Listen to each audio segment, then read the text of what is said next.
the Daily Nation, President William Ruto being accused of turning State House into a campaign podium. Now, some are questioning the resources he's using because it is said after about 10,000 teachers visited him at State House at the weekend, each one of them at least left with 10,000 shillings. And if a simple calculation would come to about 100 million shillings. But we do understand State House has a budget to entertain its guests and the president's guests. State House is also a public place where the president can host anyone. Is there anything wrong with the actions that the president has? Because the same president has been criticized of moving around the country. And they say his entourage is too expensive talking to people. Now we're criticizing him for staying at State House and hosting Kenyans. Thank you very much. Good morning. By whichever metric you look, you view this sort of hosting of delegations at State House, it stinks of political campaigning. And very unfortunately, State House being now converted into a political podium, it's very sad. It's very unfortunate. It's one emblem, sign of abuse of power. And very sadly, he's using public resources to advance his political cause. Why do I say so?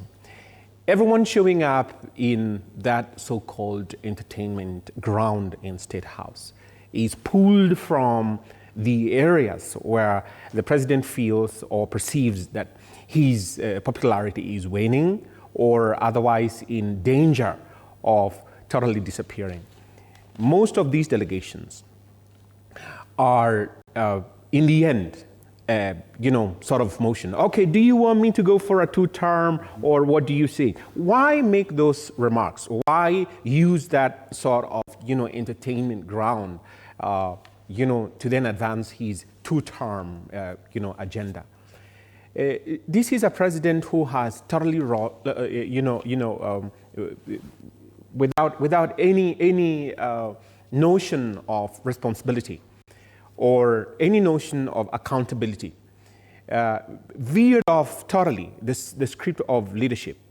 And unfortunately, he's developed a thin skin. He's not amenable to criticism, positive criticism, telling him that, look, you're telling us as a people, as a nation, that you want to change and transform the Kenyan nation to be like the Singapore of Africa. And that the Asian tigers, the countries that were at par at some point with Kenya, have taken off. And he's telling us that get onto the digital platform.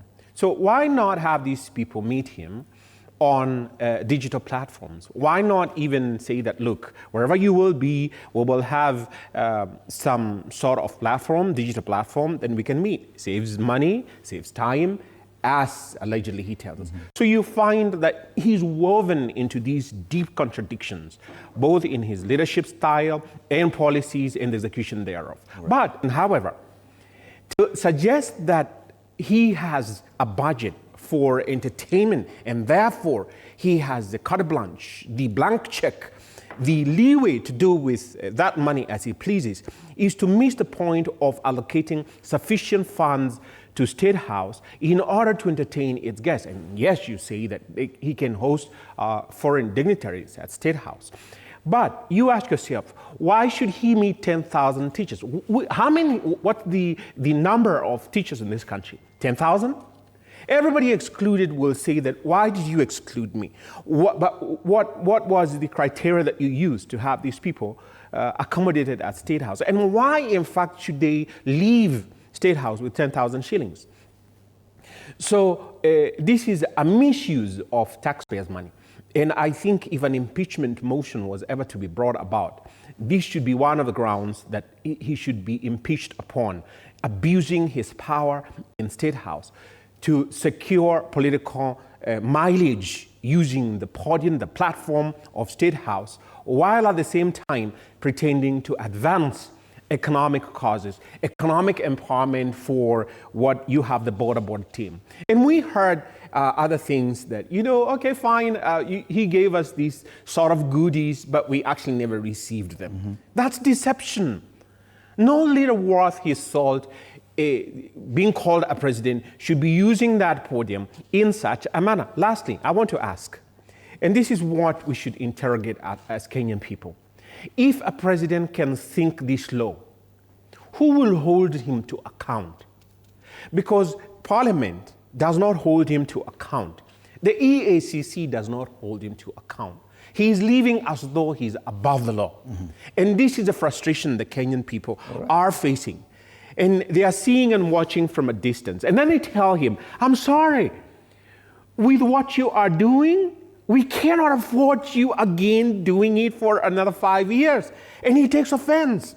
Please, Mr. President, don't take offense. No Kenyan wants to see you dishing out 10,000 shillings to these delegations that you're doing with this display of opulence. And they go back home hungry with empty stomachs with no hope for any meal coming forthright in the future, as you would expect in a functional economy. And then he has a cheek to say, oh, Kenya is not a failed state. It is a failed state. Well, he went a step further, Bwana Gakuya, and this is also controversial, that he used the same platform to actually dangle a carrot for